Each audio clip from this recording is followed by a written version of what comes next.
potensi tingkatkan prestasi. Bismillahirrahmanirrahim. Assalamualaikum warahmatullahi wabarakatuh.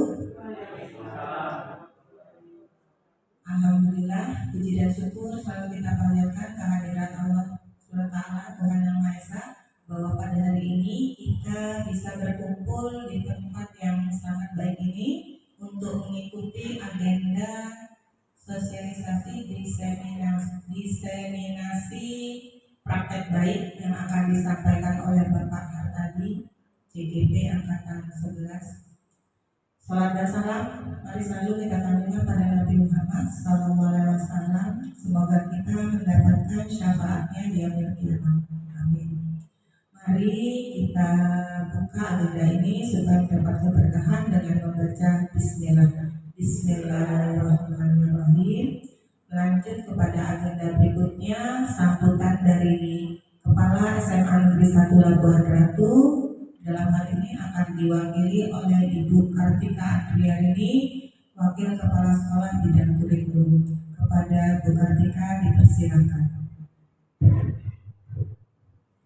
Selamat pagi dan salam sejahtera untuk kita semua, Bapak Ibu. Tapi pun, puji syukur Bapak Ibu kita bisa bertemu di tempat ini dalam kegiatan diseminasi penerapan budaya positif yang akan dilakukan di sekolah kita.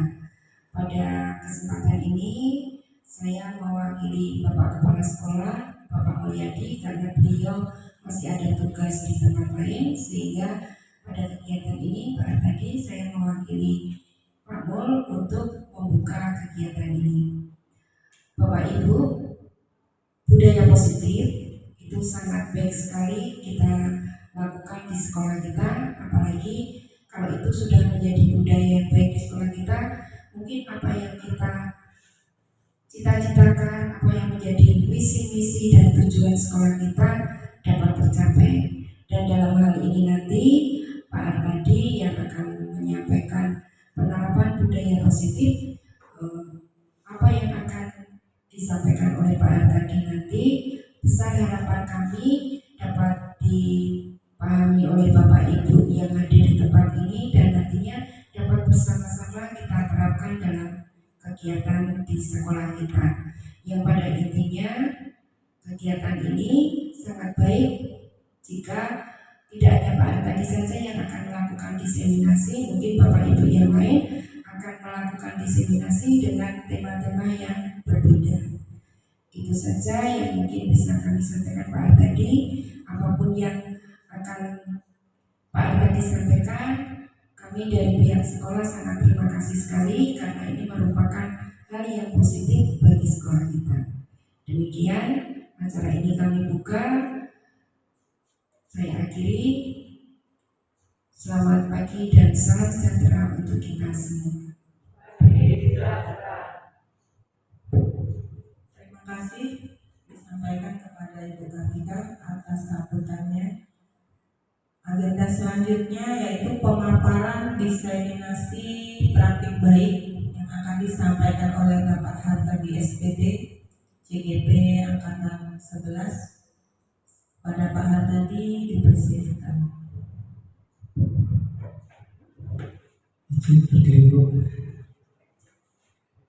Oke, terima kasih. Sebelumnya saya awali. Assalamualaikum warahmatullahi wabarakatuh. Bapak Ibu, guru SMA Negeri 1 Labuhan yang saya hormati, saya berdiri di sini bukan berarti saya pintar, bukan berarti juga saya cerdas, ataupun bukan berarti saya menggurui Bapak Ibu, tapi hanya berbagi pengalaman saja. Apa yang saya sampaikan nanti ya yang baik ya diambil, yang buruk ya dibuat. Oke. Langsung aja Bapak Ibu ya. Oke. Ya, ini judulnya adalah diseminasi penerapan budaya positif. Diseminasi itu kalau dalam bahasa Indonesia adalah berbagi praktik baik ya. Diseminasi penerapan budaya positif, berbagi praktek baik. Nah, langsung aja Bapak Ibu, mungkin dari kelas semua kan. Nah, itu foto saya masih muda, umurnya masih 35 tahun, sekarang udah 45 tahun, tapi setahun lagi ya. Oke ya. Bapak Ibu yang saya hormati, langsung saja.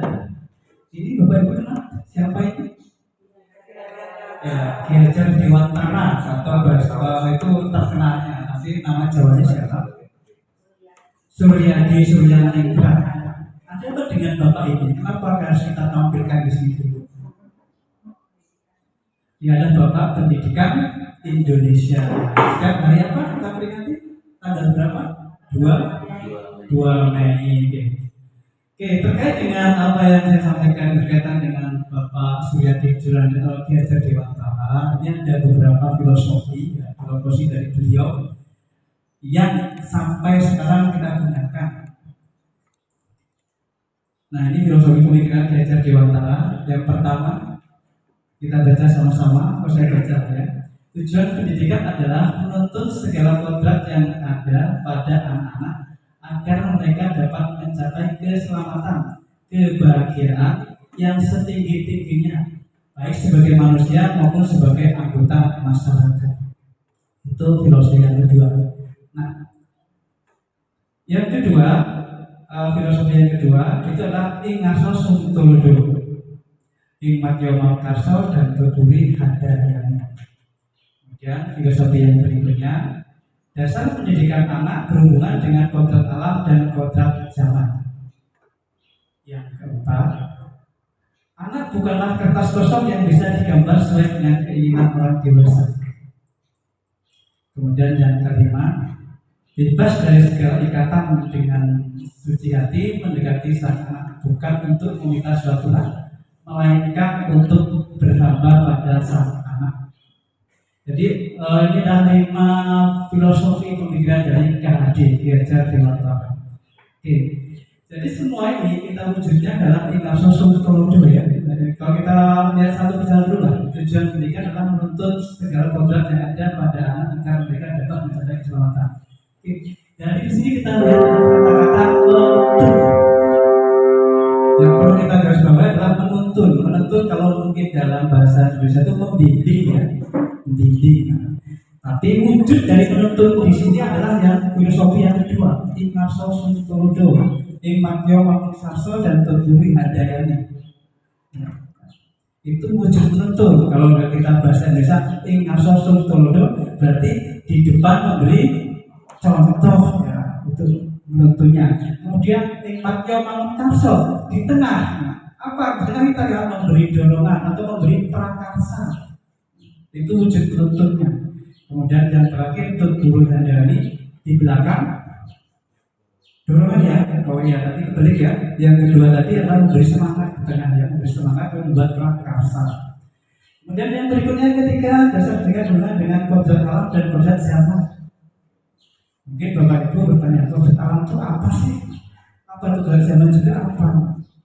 Nah, kalau kodrat zaman mungkin kita sudah bisa ya melihat itu berkaitan dengan kemajuan teknologi. Zaman kolonial, zaman penjajahan, kemudian zaman kemerdekaan, dengan zaman abad 21 itu termasuk kategori kodrat zaman. Berbeda ya. Artinya apa? Ini pendekatan dalam kita menuntun anak itu juga berbeda. Sedangkan kodrat alam itu ada sama dengan karakter. Nah, kodrat alamnya, anak yang berada di pergunungan di Papua dengan anak yang berada di tempat kita di Lampung itu berbeda kodrat alamnya. Anak yang berada di daerah perkotaan dengan anak yang berada di daerah pedesaan juga berbeda karakternya. Ya, jadi tidak bisa kita samakan sama, tidak. Itu yang dikatakan kodrat alam. Ya. Kemudian dari sosial karakternya lah. Mungkin kalau kita orang Lampung ya ada fikirnya ya, fikirnya tuh. Itu yang perlu kita harus kita garis bawahi bahwasanya ketika kegiatan pembelajaran kita harus mengakomodir lah ya kodrat-kodrat tersebut. Jadi maka kita membahas strategi yang berbeda. Nah, kemudian berikutnya yang keempat, anak itu bukanlah kertas kosong. Jadi kalau kita ibaratkan, kalau kertas kosong itu sudah ada guratan-guratan. Misalkan ada kertas kosong, kosong itu ada guratannya dan guratannya. Itu anak ya. Nah, tugas kita apa? Menebalkan guratan itu atau menipiskan. Kalau kita tebalkan berarti kita sukses. Tapi kalau guratan itu semakin lama semakin hilang ya itu tidak sukses. Berbeda dengan anak lahir ya. Kalau anak lahir kan kertas putih. Guratan-guratan maksudnya kan kita berarti banyak dosanya gitu kan. Kalau pendidikan tidak ya. Jadi setiap anak itu sudah ada garis tangannya. Bahasanya gitu ya. Ada guratan-guratannya. Anak mau susah ya tergantung kita membimbingnya atau menuntunnya. Kemudian yang kelima ya, itu kita harus berhamba pada anak. Maksudnya apa? Kalau kita berkaitan dengan hamba itu pada dasarnya berkaitan dengan sejarah. Ki Hajar Dewan itu punya anak, anaknya punya perbelakangan bahasanya apa namanya ketika ya kebutuhan khusus ya. Jadi waktu itu kan Denny bekerja di Belanda, bekerja sebagai wartawan. Ketika dia mengetik, anaknya ini meminta ditemani, Pak saya mau bermain dengan bapak. Pada waktu kan musim apa dingin. Nah, saking sibuknya, terlalu sibuknya mengetik untuk mengejar besok Quran harus terbit ya. Akhirnya anak itu main sendiri keluar baru sadar setelah beberapa jam baru sadar ternyata anak itu kedinginan. Nah, dari situlah terucap kata-kata apapun yang akan terjadi saya akan menghamba kepadamu, saya akan melayani anak sampai sekarang itu sudah 90-an kalau bahasa yang terbagus umurnya hidupnya. Itu awal mula kita berhamba pada, bukan berhamba kita itu enggak, tapi ya berhamba kita membimbingnya, berhamba kita itu boleh menuntunnya gitu. Nah ini sedikit pengantar berkaitan dengan filosofi bahasa Sunda. Oke. Berikutnya ini budaya positif ya. Kita bahas tentang budaya positif. Di situ sudah kita jelas budaya positif adalah perwujudan dari nilai-nilai atau keyakinan universal di sekolah. Keyakinan universal di sekolah. Nah, mungkin belum ada yang paham keyakinan itu apa, beda enggak dengan nilai kebajikan, beda atau sama dengan peraturan. Nah, kita nanti bahas satu persatu. Oke, jadi konsep yang atau mungkin materi yang akan saya sampaikan pada hari ini ada 1, 2, 3, 8. Kalau waktunya cukup ya, mau Bapak Ibu jangan tidur. Ya, mungkin kamu jawabannya cuma berapa? Gak apa-apa. Oke, ada perubahan paradigma belajar, ada disiplin positif, ada nilai-nilai kebajikan, ada kebutuhan dasar manusia, ada motivasi perilaku manusia, fungsi kontrol guru, keyakinan kelas, dan segitiga restitusi. Nah, dari 8 ini kira-kira yang menurut Bapak yang paling benar itu yang mana? Fungsi kontrol, ya, ada 5 nanti ya. Fungsi kontrol ini Bapak nanti sebagai apa kira-kira? Nanti kita bisa dilihat.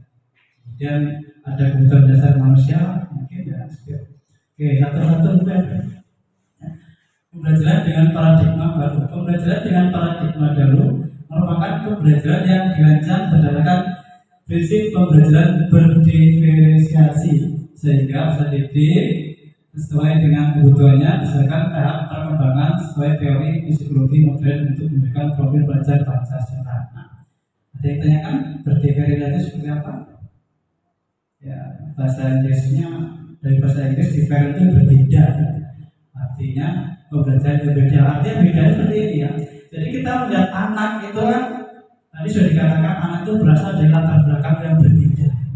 Karakternya berbeda, pola belajarnya berbeda, perilakunya juga berbeda. Nah kita yang dikatakan berbeda itu mengakomodir dari berbagai latar belakang siswa tadi. Nah maka kalau kita sudah tahu, nanti kita bisa melakukan pembelajaran yang berdiversifikasi menggunakan metode ceramah, mungkin bervariasi ya. Antara yang pinter ada yang enggak itu nanti berbeda. Nah itu namanya berdiversifikasi. Oke dilanjut. Oke. Miskonsepsi tentang teori kontrol. Jadi kalau kita ibaratkan tadi paradigma baru itu seperti ini ya. Nah, tadi katakan saya punya sebuah apa namanya kertas lah. Kertas ini saya masukkan ke dalam tangan sini. Nah, saya genggam. Siapa yang bisa buka? Apakah Pak Surajima? Apakah Pak Denny? Apakah Bu Rina? Tidak ada yang bisa buka. Yang bisa buka siapa? Diri sendiri. Jadi sebenarnya kalau misalkan Pak Surajima memaksa itu membuka, bisa tidak? Ya bisa, tapi kita yang membuka. Artinya apa? Ini terkait dengan motivasi. Jadi motivasi itu ya bukan berasal dari luar, tapi sebenarnya berasal dari dalam diri sendiri. Bukan itu paradigma baru. Maka kalau kita sebenarnya maka terjadi miskonsepsi terkait dengan dari kontrol tadi ya. Ilusi itu khayalan, nggak nyata. Guru mengontrol murid tidak benar. Jadi kalau misalkan kita itu sudah bisa kontrol itu sudah tidak benar, salah. Kemudian kenapa? Kok salah? Nah, kalau misalkan murid itu ternyata saya bisa dikontrol, itu sebenarnya membiarkan hatinya untuk dikontrol oleh guru tersebut. Ya, jadi pada dasarnya dari guru mengontrol murid, kemudian bahwa semua penguatan positif, efektif dan bermanfaat, kemudian bahwa kritik dan membuat rasa bersalah mampu menguatkan karakter, bahwa orang biasa berat memaksa itu sebenarnya salah. Ya, miskonsepsi. Jadi salah pandangan kita selama ini. Tadi pada dasarnya yang bisa mengontrol itu sebenarnya pada diri sendiri. Nah, seringkali kalau kita pertama kelas 12 ya, ketika saya masuk kan, Bapak gurumu di sekolah ini hanya bisa memberi arahan, hanya bisa ngomongin saja, sampai keluar dingin keringatnya. Tapi kalau hati kalian tetap gak kokoh ya gak akan bisa. Itu intinya seperti itu. Jadi kalau anak menjadi sukses, anak tidak sukses itu sebenarnya pada diri sendiri, ada di tangan mereka sendiri. Kita hanya jelas kita hanya sebatas mengarahkan saja. Nah ini terkait dengan ilusi tadi ya. Nah, ilusi ya. Bahwa semua pengetahuan positif, negatif dan negatif secara salah. Oke, kira-kira dari sini Pak Bro ditanyakan. Ya kita diskusi saja. Kalau kira-kira ada yang tidak sesuai ya monggo Pak Bro, Pak Surajima, Bu Sri, Bu Yuni. Ya, oke ya kita lanjutkan ya. Oke, miskonsepsi tentang dari kontrol ya. Tadi sudah dikatakan yang ilusi guru kontrol muridnya. Ini di sini ada keterangannya. Pada dasarnya kita tidak dapat memaksa murid untuk berbuat sesuatu jika murid tersebut memilih untuk tidak melakukannya. Walaupun tampaknya guru sedang mengontrol perilaku murid. Hal demikian terjadi karena murid sedang mengizinkan dirinya dikontrol. Ya, saat itu bentuk kontrol guru menjadi kebutuhan dasar yang dipilih oleh murid tersebut. Nah, teori kontrol mengatakan bahwa semua perilaku memiliki tujuan, bahkan terhadap perilaku yang tidak disukai. Nah, jadi kalau kita tadi mengontrol itu sebenarnya yang salah, karena murid mengizinkan dia nantinya untuk dikontrol oleh guru tersebut. Kemudian yang kedua, ilusi bahwa semua penguatan positif, efektif dan bermanfaat. Nah, penguatan positif atau bujukan adalah bentuk-bentuk kontrol. Segala usaha untuk mempengaruhi murid agar mengulangi suatu perilaku tertentu adalah suatu usaha untuk mengontrol murid tersebut. Dalam jangka waktu tertentu, kemungkinan murid tersebut akan menyadarinya dan mencoba untuk menolak bujukan kita, atau bisa jadi murid tersebut menjadi tergantung pada kebebasan guru untuk berusaha. Ini sebenarnya salah ya. Kemudian yang berikutnya, ilusi bahwa kritik dan membuat orang merasa bersalah dapat menguatkan karakter, itu juga salah. Kemudian ilusi bahwa orang dewasa memiliki hak untuk memaksa.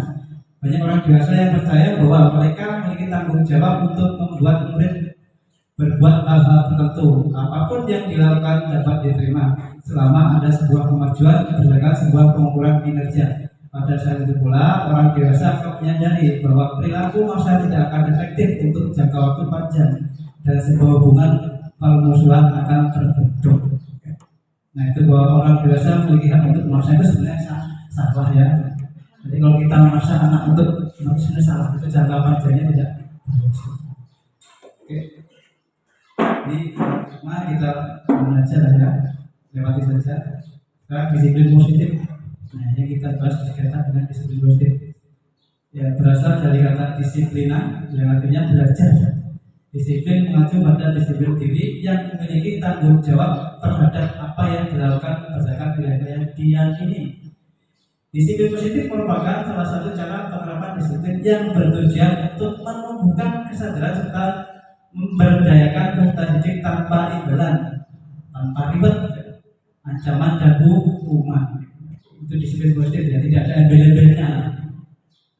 Jadi ketika mungkin anak itu sudah dia sudah berangkat pagi, ya kan? Kemudian dia tidak terlambat, berjalan dengan sungguh-sungguh. Nah, itu sebenarnya ada alasan-alasan motivasi tertentu ya.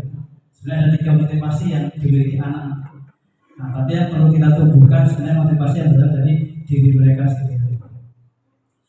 Oke, sebagai pendidik tujuan kita adalah mewujudkan murid yang memiliki disiplin diri sehingga mereka berperilaku mengacu pada nilai-nilai kebajikan universal, memiliki motivasi intrinsik dalam perubahan perilaku ke arah yang lebih baik. Ya. Nah, itu disiplin positif. Ya, ada nilai-nilai kebajikan, kemudian ada motivasi intrinsik. Nilai kebajikan nanti kita bahas apa itu nilai kebajikan. Oke, nilai kebajikan. Nilai kebajikan, nilai yang disepakati bersama terlepas dari suku, bangsa, bahasa maupun latar belakangnya. Nilai kebajikan.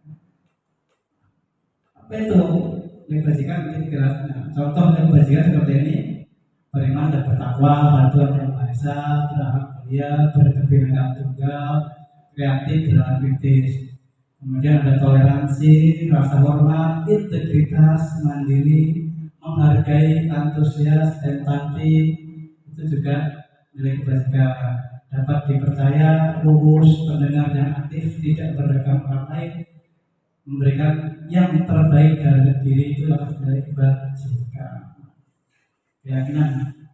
Keyakinan kelas. Mengapa keyakinan kelas? Karena bukan peraturan.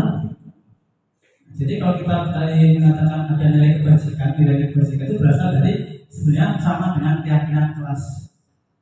Di situ ada mengapa keyakinan kelas bukan peraturan. Nah, ini nanti ada pertanyaan pemantik. Ibu Bapak bisa membacanya. Ya, di situ. Peraturan. Mengapa kita memiliki peraturan tentang penggunaan helm pada saat mengendarai kendaraan roda 2 atau bermotor? Yang kedua, mengapa kita memiliki peraturan tentang penggunaan masker dan mencuci tangan setiap saat? Coba boleh itu ada yang bisa menjelaskan kenapa? Mengapa? Karena pasti beda kenapa? Saya kalau yang jawaban pertama itu demi keselamatan. Yang kedua untuk menjaga kebersihan. Oke ya, benar sekali yang dikatakan oleh itu. Mengapa kita memiliki peraturan tentang penggunaan helm pada saat mengendarai kendaraan? Nah, ini jawabannya di sini. Kemudian jawabannya adalah keselamatan. Mengapa kita menggunakan masker dan mencuci tangan setiap saat? Ya, kemudian jawabannya kesehatan dan keselamatan. Nah, keselamatan, kesehatan itu adalah nilai-nilai kebajikan, nilai-nilai yang diyakini oleh masyarakat ya, dalam bentuk masyarakat. Tapi kalau dalam sekolah ya disiplin itu nilai kebajikan. Nah, kemudian tanggung jawab itu nilai kebajikan kayak dengan kelasnya. Nah. Oke, sebentar Bapak Ibu.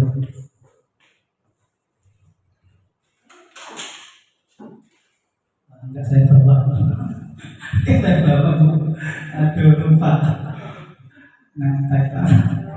Aduh. Oke, nah. Tadi saya dikatakan kenapa keyakinan kelas karena bukan peraturan. Jadi kalau kita membawa helm itu kan untuk keselamatan. Nah, kemudian kalau kita mencuci pakai masker atau mencuci tangan itu ya untuk keselamatan dan kesehatan. Nah, inti dari kita belajar nilai kebajikan, keyakinan, kelas itu sebenarnya cuma satu Pak. Ya, motivasi anak ini. Intinya ya. Jadi kalau misalkan anak nanti ya dia sudah sadar akan keyakinan kelas, sudah sadar akan nilai kebajikannya, nggak usah kita tuh nggak usah repot-repot apa namanya nguper-nguper apa sih kita, nggak usah repot-repot buat, oh kamu datang nggak saya juga. Kalau dia sudah sadar itu udah, oh ya saya tuh naik motor, naik pakai helm berarti nanti ada keyakinan dari dia, oh saya tuh untuk keselamatan. Ya, untuk keselamatan. Oh, saya harus mencuci tangan pakai masker ya untuk keselamatan. Kalau anak sudah yakin seperti itu ya kita biarkan saja, mereka pasti akan bisa dengan motivasi sendiri. Nah, terkait dengan itu maka kita berikan motivasi pelaku ya. Ya, pelaku manusia ada 3 gitu. Motivasi merupakan dorongan yang timbul pada diri seseorang secara sadar atau tidak sadar untuk melakukan suatu tindakan dengan tujuan tertentu. Itu motivasi. Nah, motivasi perilakunya ada 3. Nah, pertanyaan penting dulu lah. Oke, kita bisa tanya satu persatu lah kira-kira ibu ini yang masuk kategori yang mana. Oke, sebagai seorang guru saat Anda hadir mengajar di kelas tepat waktu, motivasi apa yang mendasari Bapak Ibu guru melakukan tindakan itu? Nggak ada, kita nanti guru piket nggak ada. Nah, yang pertama, apakah Anda datang tepat waktu karena tidak ingin ditegur oleh atasan? Atau kemudian mendapat surat peringatan? Kira-kira bagaimana? Yang kedua, atau Anda ingin mendapatkan pujian dari atasan Anda? Oh iya, saya datangnya. Atau yang terakhir, Anda ingin menjadi orang yang menghargai waktu, menghargai diri Anda sendiri sebagai teladan bagi murid-murid Anda, karena Anda percaya tindakan Anda sebagai guru akan ditiru oleh murid-murid Anda. Kira-kira Bapak Ibu masuk yang mana? Nomor 3.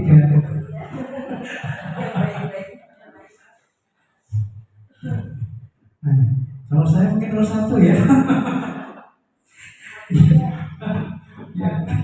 Ya gimana? Menghargai waktu, karena nanti kalau itu mengulang materi lagi, bisa waktu akhirnya tidak tersampaikan. Jadi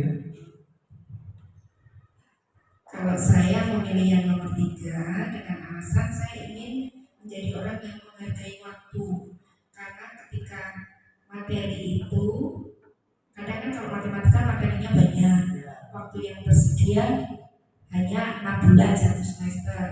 Nah, takutnya nanti pada saat materi itu belum selesai, saya ada tugas lain atau maaf ada kesehatan terganggu, jadi itu saya menghargai waktu.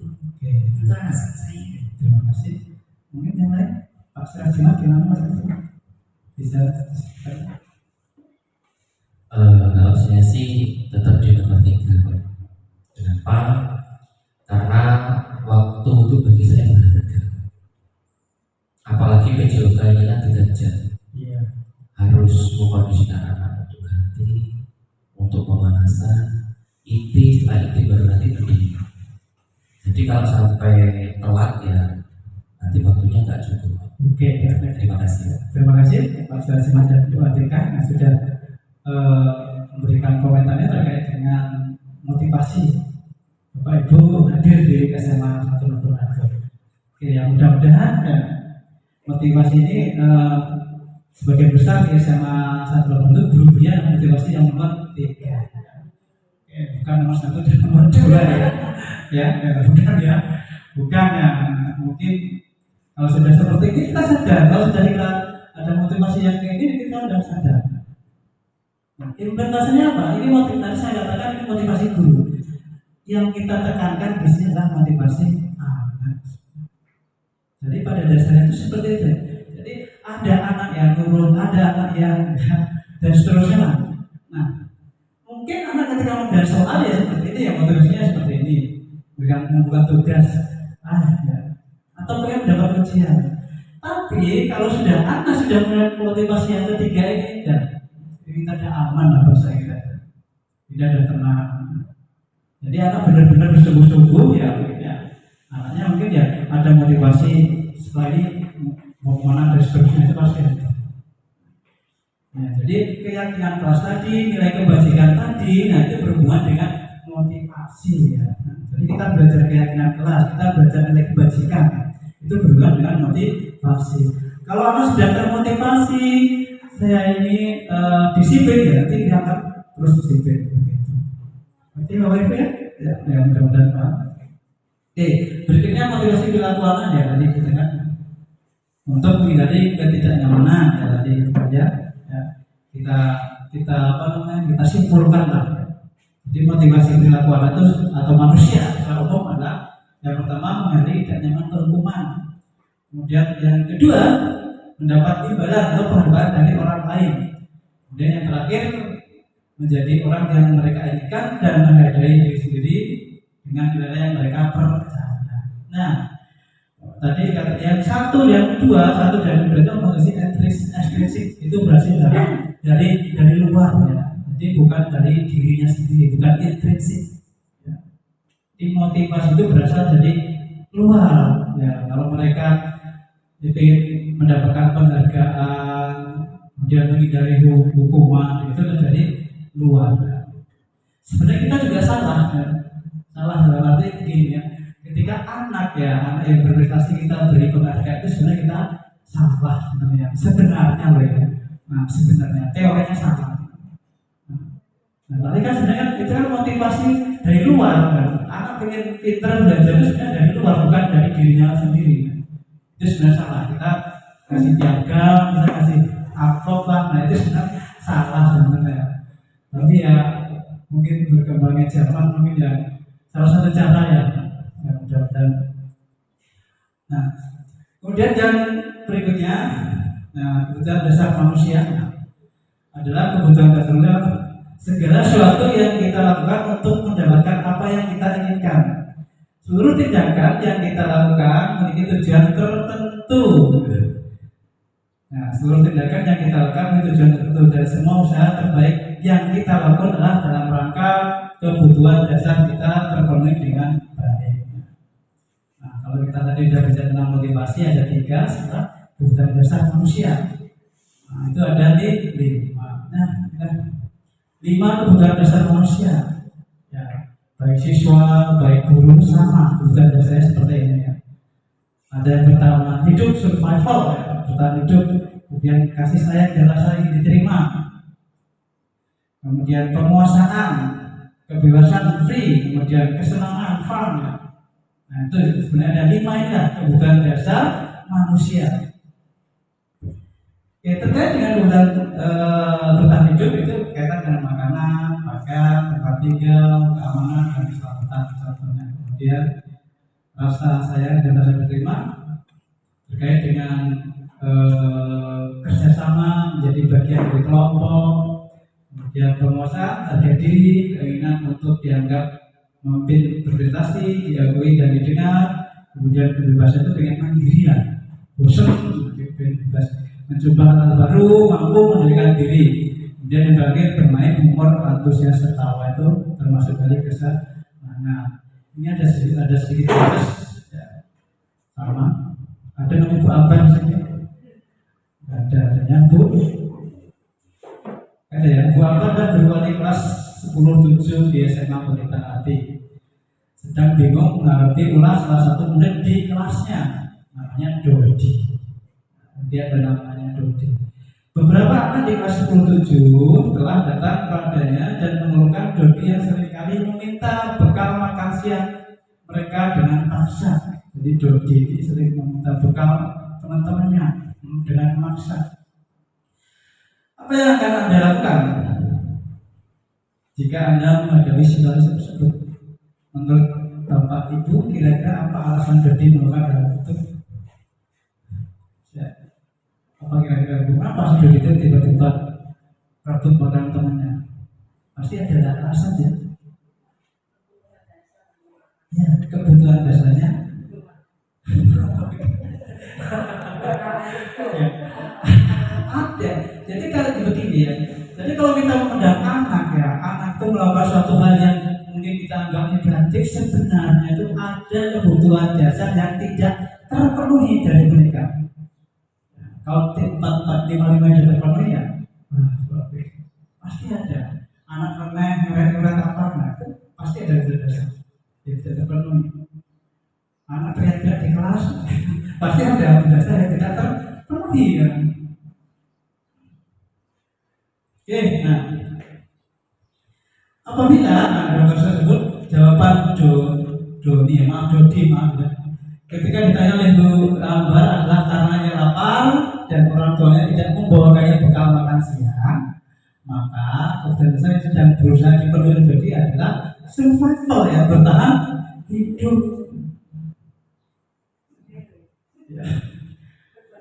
Ya, sepele ya Bu ya, survival, bertahan hidup. Yang kedua, yang kedua, ya, apabila Dodi menjawab bahwa alasannya mengambil bekal temannya karena dia merasa senang temannya jadi memperhatikan dia. Kemudian ketika temannya melakukan tindakan itu pada gurunya dan gurunya memberitahu orang tuanya sehingga orang tuanya jadi memperhatikan dia, maka kebutuhan dasar yang sedang dipenuhi Dodi adalah kebutuhan akan rasa kasih sayang dan rasa diterima. Jadi ada banyak alasannya. Yang tergantung nanti Bu Rina selalu berpikir apa alasannya gitu kan. Oh, saya misalkan bekalnya itu aja. Nah itu bosan, itu free kebebasan. Saya nggak dibawa bekal, nanti bertahan. Ya. Kemudian berikutnya, ambil jawaban Dodi adalah ia merasa hebat karena temannya jadi takut dengan dia dan menuruti keinginannya, maka sebenarnya Dodi sudah bisa memenuhi kebutuhan dasarnya akan kekuasaan. Saya hebat terhadap kekuasaan. Kemudian berikutnya, apabila jawaban Dodi dalam kasus tersebut adalah bahwa dia merasa bosan dengan bekal makanan yang dibawa oleh ibunya, dia bosan makanya itu tempe terus bosan sehingga merebut temannya, bukan temannya. Nah, oleh karena itu dia ingin mencoba makanan teman-temannya yang beraneka ragam, maka Dodi sedang berusaha kebutuhan akan kebebasan.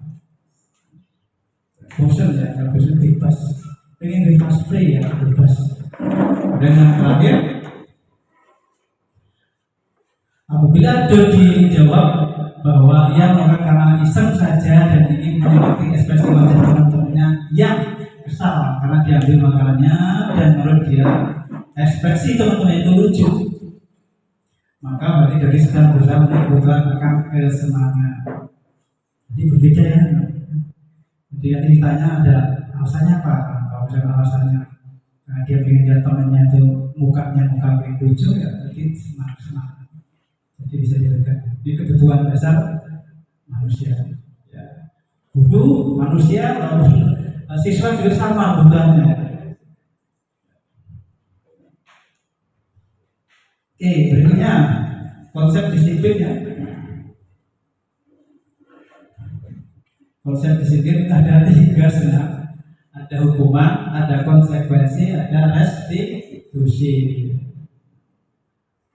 Konsep disiplin. Jadi ketika kita akan mendisiplinkan anak, sebenarnya ada 3 ini yang akan kita lakukan. Tambah lagi di situ ada hukuman dan namanya penghargaan. Itu sebenarnya yang salah. Hukuman konsepnya seperti ini ya, tidak terencana, tiba-tiba murid tidak tahu apa yang akan terjadi, bersifat satwa, berupa hukuman fisik atau psikis. Misalkan, kemudian konsekuensi terencana sesuai dengan aturan, murid tetap dibuat tidak nyaman, sikap guru selalu memonitor murid. Kemudian restitusi, proses menciptakan kondisi bagi murid untuk memperbaiki kesalahan, proses kolaborasi yang mengajarkan murid untuk mencari solusi sendiri. Nah, kita bahas satu-satu. Nah, tadi dikatakan ada 3 konsep disiplin ya. Ada hukuman sama dengan penghargaan. Sebenarnya validasi yang salah, identitas yang salah. Jadi ketika kita menghukum anak atau memberi penghargaan, sebenarnya yang salah ya. Ya. Nah ini menyakitkan, tidak nyaman itu. Murid takut, ya, merasa murid menyembunyikan kesalahan, murid menjadi rendah diri. Itu efeknya, dampaknya kalau kita menerapkan disiplin dengan melakukan hukuman dan sebelahnya adalah penghargaan. Kalau penghargaan tidak efektif, merusak hubungan, sifat iri, mematikan kreativitas, menghukum dengan sistem ranking, merampas hak menghargai dirinya. Ini sebenarnya yang salah. Kira-kira Bapak Ibu yang ada di sini menerapkan disiplin menggunakan apa? Ya, hukuman, penghargaan, konsekuensi atau restitusi. Ya. Mungkin hukuman ya, nah atau mungkin konsekuensi. Kalau konsekuensi itu sudah ada aturannya, Kamu melanggar ini yang itu. Kalau hukuman tuh nggak tahu. Misalnya anak datang terlambat, nah kamu harus sekali. Nah kita kaget, nah itu namanya hukuman. Nah, ini ya tidak terencana. Ya, bersifat satu arah, bisa bisnis, bisa fisik. Ya fikis gitu. Nah, ini namanya disiplin yang salah ya sebenarnya. Identitas yang gagal bagi kita ya. Ini yang sukses adalah konsekuensi ya dan restitusi. Nah, yang perlu kita pelajari sebenarnya kita secara mendalam adalah yang restitusi ini ya. Mungkin ketika lebih paham ya, restitusi ya. Konsekuensi penguatan jangka pendek perlu monitoring berkelanjutan dan siklus keterlaksanaan atau respon dari siswa. Kemudian murid menghormati peraturan, kehilangan waktu untuk merenungi kesalahan. Itu terkait dengan konsekuensi. Kemudian terkait dengan restitusi, murid bertanggung jawab untuk perilakunya, fokus pada pemecahan masalah jangka panjang. Kemudian murid menghormati dirinya dan orang lain. Dari kontrol dirinya, memegang kontrol, murid berkesempatan memperbaiki kesalahannya. Itu. Nah dari sini mungkin ada konsep di sini. Nah kira-kira ini tindakan guru ini masuk yang hukuman, konsekuensi atau apa? Oke, satu. Mencatat 100 kali di dalam buku kalimat saya tidak akan terlambat lagi karena terlambat ke sekolah.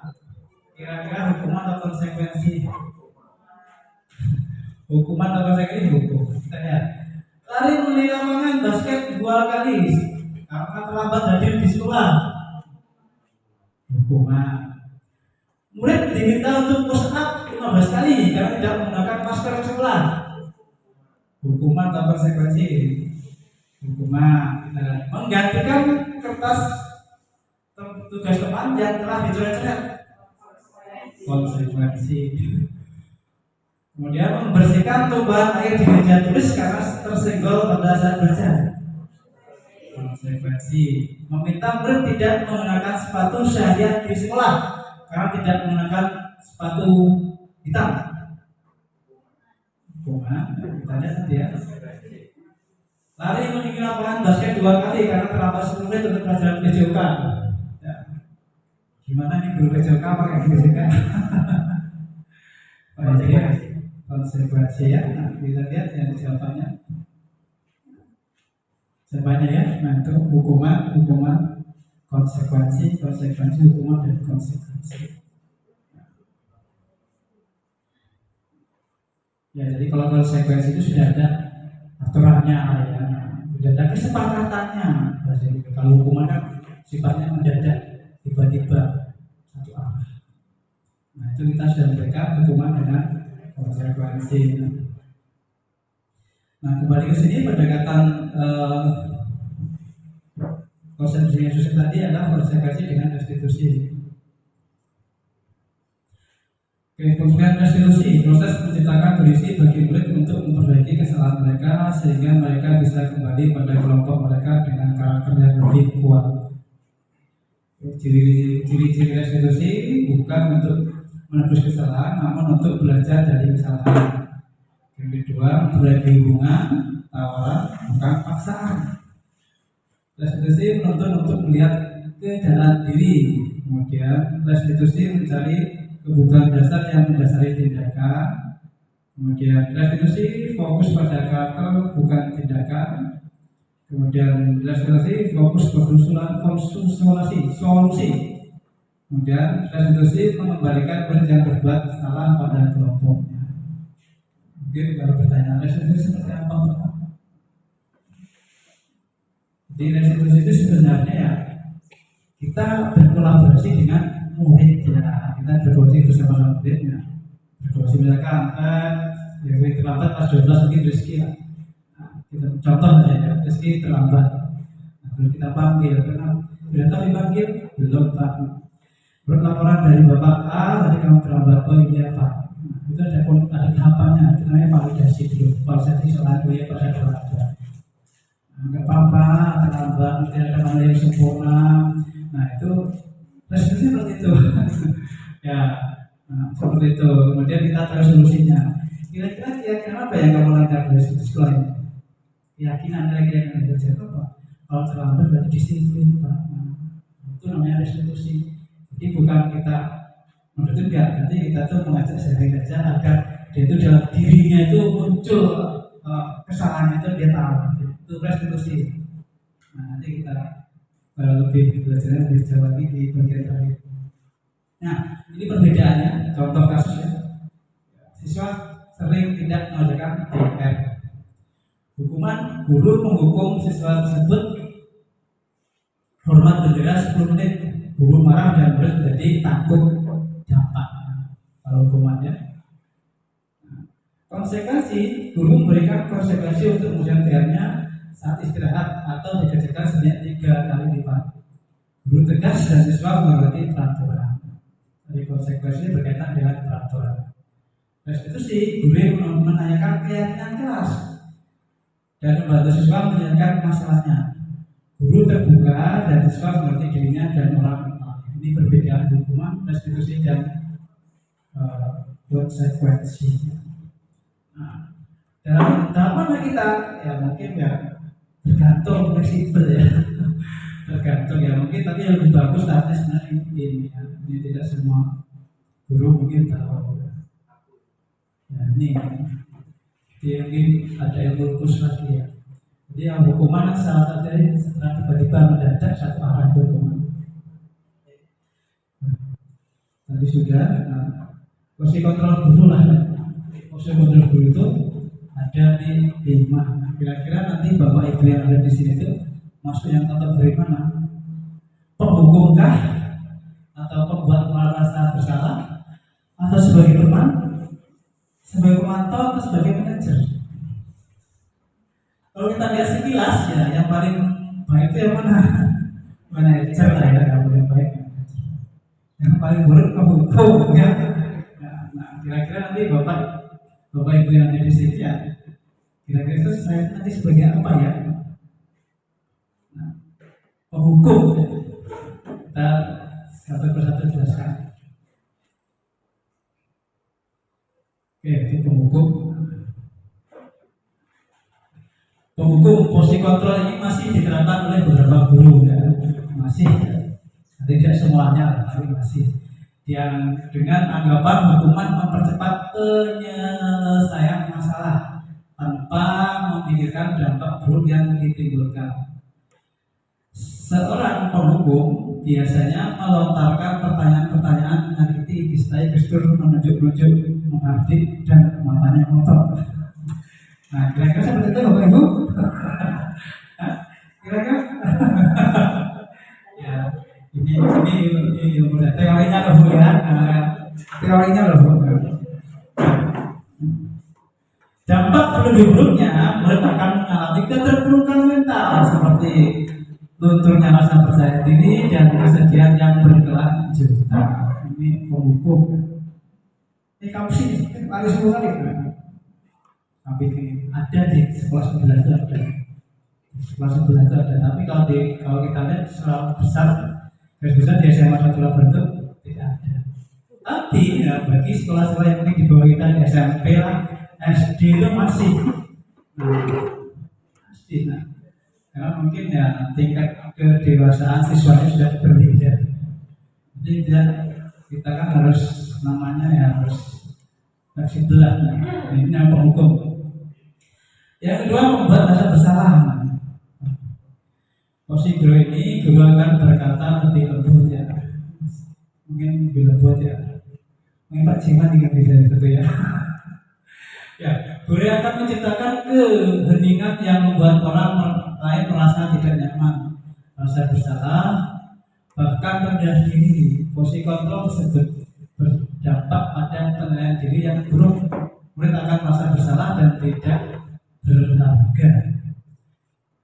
Tidak seperti dampak posisi penghukum, murid dapat menumpahkan segala amarah meskipun dengan cara negatif. Murid dengan perasaan tertekan seperti ini yang tiba-tiba dapat meletus amarahnya sehingga dapat menyakiti diri bahkan orang lain.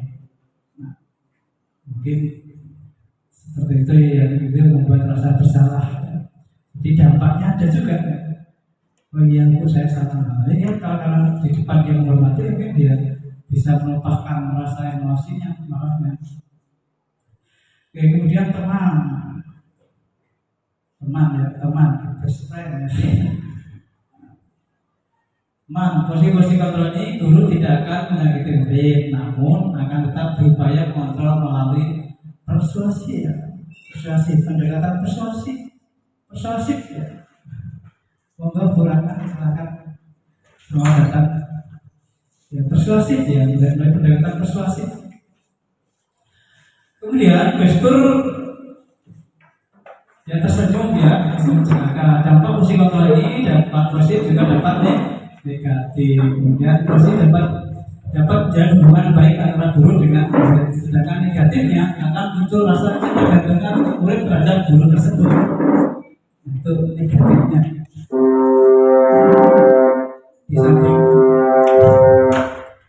Di samping itu, ya murid akan merasa dikecewakan apabila suatu saat guru tidak dapat membantunya. Hal lain yang dapat timbul yakni murid akan berperilaku baik hanya pada guru tertentu dan akan berlaku semua jika bersama guru lain. Ini teman ya. Jadi selanjutnya mungkin kita merasa ada murid kita itu satu aja, dia itu maunya disuruhnya sama guru itu, sama guru lain tidak mau. Sudah gitu. Itu biasanya teman, sebagai teman. Nurunnya sama guru itu saja. Ada itu teman. Ya. Tetapi kan juga bisa kecewa murid tersebut. Kecewa kenapa? Kecewa ketika murid atau peserta jadi ingin minta bantuan kepada guru tersebut dan guru tersebut tidak bisa, dia akan merasa kecewa lebih luar biasa. Tidak bisa beri solusi luar biasa. Ini sebagai teman, mungkin di antara ibu-ibu, bapak-bapak yang ada di sini ya, posisinya seperti apa ya nanti kita lihat. Ini sebagai teman. Kemudian pemantau lah ya. Memantau berarti dari kejauhan, bukan berarti ya. Ketika mengawasi, guru bertanggung jawab atas perilaku murid-murid yang diawasi. Posisi pemantau berdasarkan peraturan-peraturan yang konsekuensi. Dengan menggunakan sanksi atau konsekuensi, guru dapat memisahkan hubungan pribadi dengan murid. Nah, posisi tersebut berawal dari teori stimulus respons yang menunjukkan tanggung jawab guru dalam mengontrol murid. Seorang pemantau sangat mengandalkan perhitungan catatan dan data yang dapat digunakan sebagai bukti atas perilaku seseorang.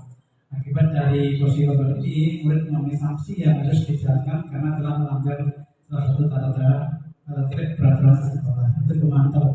Jadi kalau pemantau itu guru pantau, dia menghukum anaknya itu berdasarkan peraturan yang ada. Ini aturannya. Itu pemantau. Kalau saya bilangnya manajer, nah, kita katakan manajer. Ya, manajer posisi di mana guru melakukan sesuatu bersama murid, mempersilahkan murid mempertanggungjawabkan perilakunya, mendukung murid agar dapat menemukan solusi atas permasalahan sendiri.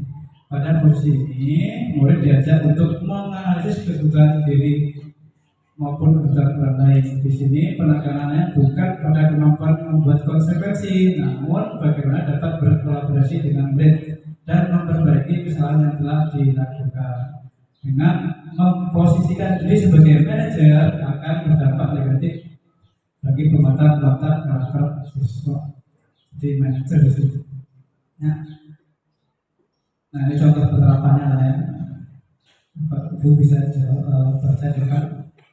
Penerapan fungsi kontrol. Satu, kasusnya sama ya. Siswa tidak memakai atribut lengkap saat upacara bendera. Kalau dia guru sebagai penghukum, hormat bendera sejar. Nah itu penghukum. Kemudian yang kedua, kalau dia membuat rasa bersalah, dia akan memberitahu. Nah ini kata-kata seperti itu. Berapa kali Bapak harus memberitahu kamu selalu saja mengerjakan Bapak Ibu. Itu bahasanya lebih halus. Lebih halus. Nah, ini yang berikutnya, teman. Kata-katanya ini ya, ayo dong, ya, ikuti aturan sekolah. Tolong bantu ibu bapak sekali. Ya sudah, tidak apa-apa. Lain kali jangan berbuat seperti itu lagi ya. Itu teman. Nah, kalau yang patok, ya, kamu sudah melanggar peraturan sekolah. Kamu tahu konsekuensinya. Setelah baca, kamu beli atribut ke lokasi dan jangan diulangi lagi. Itu pemantau. Ya, dia menyuruh anak berdasarkan aturan. Kalau manajer, apakah kamu tahu kesalahanmu? Kira-kira bagaimana kalau memperbaiki kesalahan itu manajer? Lebih bijak ya. Nah, lebih bijak. Nah, sekarang di antara Bapak Ibu ini sebagai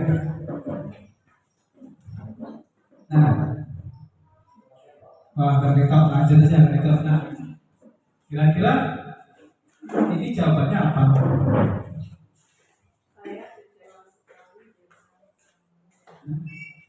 Fungsi kontrol apa? Membuat rasa bersalah. Ya. Saya kecewa. Kalau yang ini Bu? Manajer. Sudah paham mungkin Bapak Ibu ya? Ya. Apa rencana untuk terima selanjutnya? Ya, ini manajer. Oh iya. Ya, ini manajer yang mudah-mudahan ya. Ini Bu? Teman. Ya, mungkin di antara Bapak Ibu yang ada di sini rata-rata sebagai teman ya. Ya, sebagai teman atau pemantau mungkin.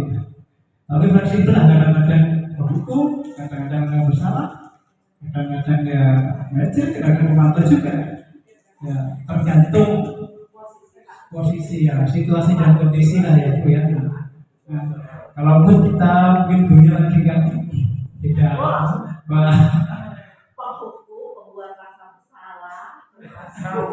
semua jadi satu Bu ya. Kolaborasi. Oke. Nah ini yang terakhir terkait dengan segitiga restitusi dan proses dialog yang dijalankan oleh guru agar dapat menghasilkan murid yang mandiri dan bertanggung jawab. Ada 3 tahapan. Yang pertama itu menstabilkan identitas. Yang garis baris ini ya, jadi silakan yang salah. Yang terakhir menanyakan keyakinan. Ini segitiga restitusi. Nah, apa kata-kata yang biasanya muncul ketika kita akan memvalidasi atau menstabilkan identitas dalam segala restitusi? Ini kata-katanya berbuat salah itu wajar. Tidak ada manusia yang sempurna. Nobody perfect ya Bu ya. Terkait dengan restitusi ya, restitusi sebenarnya ada 3 langkah menstabilkan identitas. Kata-katanya yang kita perlukan untuk menstabilkan identitas berbuat salah itu wajar. Jadi tadi saya katakan, saya contohkan tadi misalnya rezeki terlambat, nanti kita panggil, kita ambil ke BK atau walinya. Apa kata-kata yang terucapnya? Yang dikatakan harus stabilkan, ya ini kata-kata berdosa itu wajar. Jadi rezeki, tahu bukan bapak di sini, tidak tahu Pak. Oh tadi ada laporan dari guru BK, bahwasanya kamu terlambat. Benar sih, oh iya Pak benar. Terus kata-kata yang kita ucapkan ke Bapak, berbuat itu secara itu wajar, tidak ada manusia yang sempurna. Bapak juga pernah merasa salah. Kamu begitu. Nah itu namanya menstabilkan identitas agar emosi anak itu stabilkan. Nah, kemudian yang kedua, ya tindakan validasi yang salah ya, validasi tindakan yang salah. Nah, apa kata-kata macam ini kata-kata lain seperti ini ya. Pasti kamu punya alasan kenapa kamu terlambat. Padahal kamu bisa lakukan yang lebih baru daripada ini. Nah, itu start validasi yang salah. Kamu melakukannya karena mempertahankan sesuatu yang penting bagimu. Nah, ini validasi tindakan yang salah. Itu langkah-langkahnya. Kemudian yang terakhir menanyakan keyakinan. Nah, setelah itu kira-kira keyakinan apa yang kamu langgar? Keyakinan apa yang di kelas kamu langgar? Nilai-nilai apa yang telah disepakati bersama? Seperti apa gambaran kelas ideal menurut kamu? Kamu ingin jadi orang yang seperti apa? Nah, itu namanya menanyakan keyakinan. Jadi itu menanyakan keyakinan. Jadi intinya kalau anak itu sudah yakin akan dirinya, sudah ada motivasi dalam dirinya, bukan motivasi dari luar, tapi sudah motivasi dalam dirinya sendiri, saya jamin pasti anak akan punya kesadaran, akan punya keyakinan, tidak akan melanggar peraturan dan sebagainya. Terkait dengan seperti penutup, ya, dalam penerapan program disiplin positif, hendaknya guru memiliki standar kepribadian profesional dan sosial, baik di mana guru mampu merefleksikan dirinya dalam posisi kontrol saat ini, bagaimana perjalanan dirinya sebagai apong atau manajer yang menuntut murid-muridnya menjadi insan yang mandiri, merdeka dan bertanggung jawab. Contoh ilustrasi tidak ada yang disampaikan. Ya. Oke, kira-kira dari sini, dari pemaparan yang saya sampaikan kurang lebih hampir 1 jam yang ditanyakan. Monggo 1, 2, 3 yang bertanya. Berapa udah? Tahu?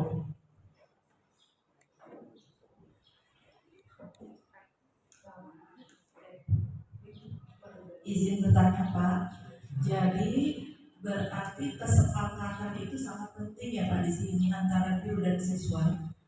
Kalau tidak ada kesepakatan, berarti segitiga restitusi itu tidak berjalan maksimal atau bagaimana Pak? Tolong dijelaskan. Oke, terima kasih ya. Oke, Bu Dana menanyakan ada kesepakatan antara guru dengan kelas. Kalau sudah ada kesepakatan, segitiga restitusi itu bisa jalan tidak? Langkah-langkah ya, jadi kalau kita lihat langkah-langkah pertama kita harus membuat kesepakatan. Nah, kesepakatan antara guru dengan siswa itu akan terbentuk jadi keyakinan. Nah, jadi kalau kita buat peraturan misalkan dilarang terlambat ya. Nah, itu kata negatifnya nanti diubah menjadi kata positifnya apa udah terlambat? Hadir tepat waktu. Nah, hadir tepat waktu itu nilai keyakinan kelasnya apa nilai kita untuk apa di disiplin. Nah, disiplin itu adalah keyakinan kelas, keyakinan. Tapi bahasanya bukan kesepakatan tapi keyakinan kelas. Disiplin, tanggung jawab itu keyakinan kelas. Contoh gimana? Jangan ribut di kelas ya. Banyak ngejebak ini. Jangan ribut di kelas. Kata musiknya apa kalau jangan ribut di kelas? Tertib apa ya? Tertib. Tanggung jawab. Ya. Nah, mengikuti kegiatan belajar dengan baik, konsentrasi. Nah, itu keyakinan. Kalau anak sudah yakin dengan keyakinan kelas, saya jamin nanti anak akan sadar dengan sendiri. Tadi saya katakan bahwasanya kenapa kita harus pakai helm? Karena kita untuk keselamatan. Kalau sudah yakin dengan keyakinan itu, pasti akan bisa. Nah, satu lagi ya mungkin ini ya silakan. Kalau dari keyakinan seperti itu berarti hukuman yang diberikan adalah hukuman. Konsekuensinya berarti mana? Iya. Konsekuensi ya. Iya, ada konsekuensi. Kita sudah tahu aturannya. Aturannya seperti ini ya konsekuensi. Cukup? Nah, mungkin ada yang tanya lagi mungkin. Ini ya kemudian saya tanyakan juga sih terkait dengan ini. Bisa nggak restriksi segitiga restriksi kita terapkan di kasus-kasus yang lebih besar, maksudnya berkaitan dengan fisik perusahaan? Ya, Bu Erika mungkin bisa tidak? Ya. Misalnya pengumpulan fisik dan seterusnya. Bisa. Itu beda sama peraturan ya. Jadi mereka akan beriringan. Keyakinan itu beriringan dengan peraturan. Jadi supaya mengikuti peraturan lebih mudah dilakukan dengan keyakinan dulu. Biasanya akan kita dengan rela hati melaksanakan kalau kita laksanakan keyakinan dulu berdasarkan kesepakatan yang sebelumnya dibentuk. Oke, terima kasih. Mungkin itu jawabannya Bu ya. Jadi bisa nggak kita lakukan kasus-kasus yang besar kayak kasus-kasus yang menunjukkan pemukulan lain bisa kita lakukan seperti itu ya? Ya, sebenarnya ya, di Antisipasi ya, yang disampaikan Bu Erika tadi kan masih antisipasi. Bagaimana caranya tidak terjadi pemukulan kita lakukan dengan itu. Tapi ketika terjadi penyimpangan terhadap itu peraturan itu berarti peraturan. ya itu sudah konsekuensinya seperti itu. Hanya saja sebenarnya segitiga restitusi itu bisa efektif kita jalankan itu kalau sudah kasus-kasus besar itu sebenarnya tidak efektif ya. Tidak efektif ya. Nah, kita hanya sekedar menumbuhkan agar rasa anak itu motivasinya berasal dari dalam diri sendiri, intrinsiknya itu ya. Mereka sadar akan keyakinannya, oh keyakinan saya seperti ini. Kalau sudah yakin ya saya jamin pasti bisa. Sama loh kalau kita itu Pak Jimat mungkin agamanya Buddha, kita Islam yakin, kan yakin dulu kan? Nah, itu yakin ya. Yakin itu yang susah untuk kita terangkan dalam diri manusia, dalam dari anak itu yang susah. Kalau anak sudah yakin pasti saya yakinnya pasti nanti akan tahu sendiri. Ya nggak pakai helm itu nanti untuk menjaga keselamatan, nah itu pasti mereka bukan karena takut ditilang polisi, itu salah ya. Itu sebenarnya untuk keselamatan. Kalau dari yang seperti itu ya insya Allah mudah-mudahan anak-anak kita, peserta kita akan melalui kesuksesan bersama-sama. Cukup ya Bapak Ibu? Ya. Oke, terima kasih ya. Mohon maaf atas segala kesalahan atau mungkin ada kekurangan dalam saya menyampaikan pemaparan berkaitan dengan penerapan budaya positif di SMA 1 Labuan Batu ya. Kalau misalkan masih ada unek-unek yang kurang paham atau mungkin kurang pas ya nanti kita diskusikan di lain waktu, mungkin di luar sesi atau di forum ini. Cukup ya? Oke, terima kasih atas perhatian Bapak Ibu. Sebelum saya akhiri, mohon maaf apabila ada kekurangan atau tingkah laku yang mungkin kurang berkenan di hati Bapak Ibu. Saya akhiri, selamat siang. Assalamualaikum warahmatullahi wabarakatuh.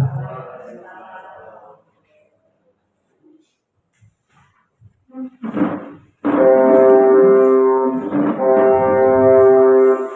kasih kepada Bapak tadi yang telah memberikan pemaparan yang sangat luas, sangat lengkap ya, dan mudah-mudahan ini bisa kita terapkan di sekolah kita demi kemajuan sekolah kita secara bersama. Mari kita tutup acara diseminasi penerapan praktik baik ini dengan membaca Alhamdulillah. Saya sebagai ketua acara mohon maaf kalau ada kesalahan. Saya akhiri, wassalamualaikum warahmatullahi wabarakatuh.